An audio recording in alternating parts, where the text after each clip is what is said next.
তাদের কথা অনুসারে তারা যারা বলছে সেইভাবে যদি আমরা এই ভগবানের কথা প্রত্যেকে তাদের নিয়ন্ত্রণে থেকে আমরা যদি ভগবানের কথা এবং ভগবানের গুণকীর্তন করি, তাহলে আমরা এই জড়জগৎ দুঃখালয়ম অশাশ্বতম, এই জড়জগৎ থেকে আমরা অচিরেই ভগবানের কাছে ফিরে যেতে পারবো।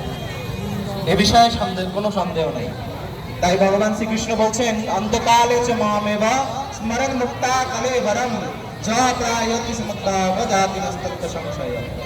তো যে অন্তিম সময় আমাকে মৃত্যুময় আমাকে স্মরণ করে মৃত্যুবরণ করে সে আমার দাম প্রাপ্ত হয়। তাই জন্য আমাদের কি বলতে হবে?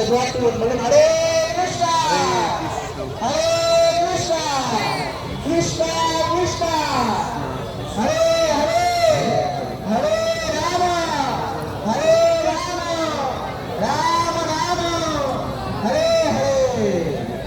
এই মহাপ্রভুর এই কলিযুগে দেওয়া এই সুন্দর প্রার্থনার মাধ্যমেই একমাত্র আমরা ভগবানের কাছে ফিরে যেতে পারি এবং তাদের এই দুর্গা দেবী শিবজি সমস্ত দেবদেবীদের যে আদেশ তা পুঙ্খানুপুঙ্খভাবে একমাত্র এই ভজনের দ্বারা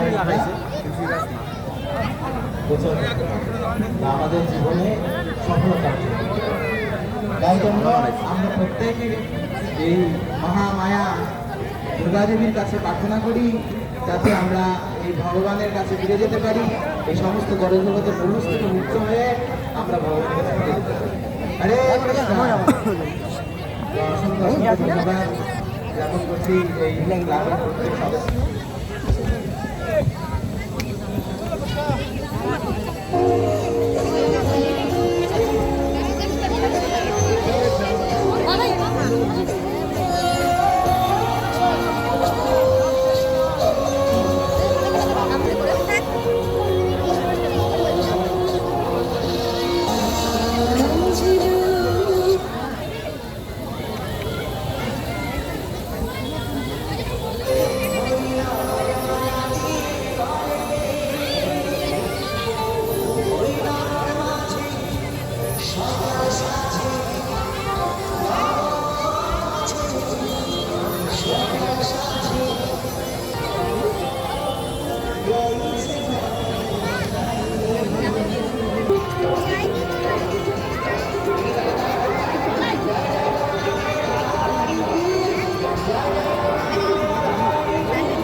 ভালো আছিস?